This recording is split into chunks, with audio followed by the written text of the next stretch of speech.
En 1853 se produce un hecho fundamental en la construcción de la República porque se dicta la Constitución Nacional, pero en realidad no fue nacional en ese momento, porque en realidad la Constitución de la Confederación Provincial, porque Buenos Aires no participó y no se incorporó.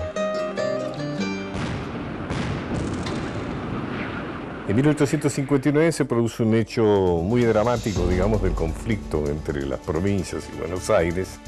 que es la batalla de Cepeda, el combate de Cepeda, que se define a favor de la Confederación Provincial. Pero eso no resolverá las cosas, tal es así que 2 años más tarde, en Pavón, se produce la batalla que lleva su nombre, que es una batalla que todavía se presta a discusión y a polémica, porque hay algunos que dicen que Urquiza podría haber vencido,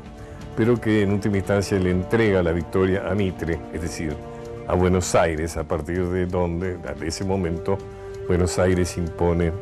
su criterio, ¿no es cierto?, de organización nacional. Luego, poco después, en 1863, se produce la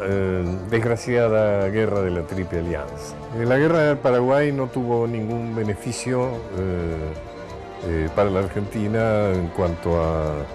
que los 3 países se endeudaron enormemente, lo cual ayudó a Gran Bretaña a acentuar su proyecto de dominación sobre este sector de América del Sur. Y además encima, como si fuera poco, se desató la terrible epidemia de la fiebre amarilla, que le fue adjudicado a los soldados que regresaban de una guerra de muy malas condiciones higiénicas. Sarmiento presidente, que es quien termina la Guerra de la Triple Alianza y de alguna manera pone en marcha todo su sistema educativo. Uno de sus adversarios, José Hernández, escribe nuestro gran poema, nuestro libro, que yo considero el libro fundacional de nuestra literatura, que lo empieza a escribir en el exilio, justamente perseguido por el gobierno de Sarmiento, en su exilio en Santana do Livramento. Luego se produce la presidencia de Avellaneda, que es el tercer presidente de lo que se llamó la Organización Nacional, que en el final de su periodo, digamos, Roca ha vencido en las elecciones, y en ese interín se produce la capitalización de la República Argentina, es decir, que Argentina va a tener su capital formal, que es Buenos Aires, ¿no?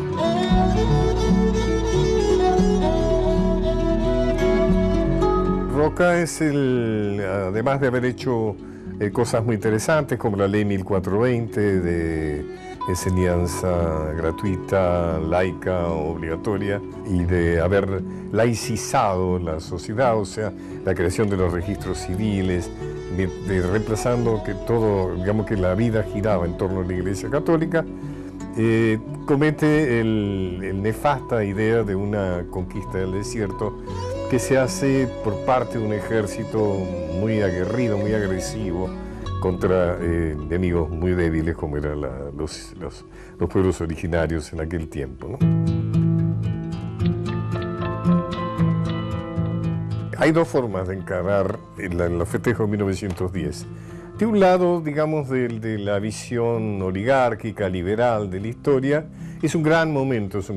en el cual Buenos Aires exhibe al mundo sus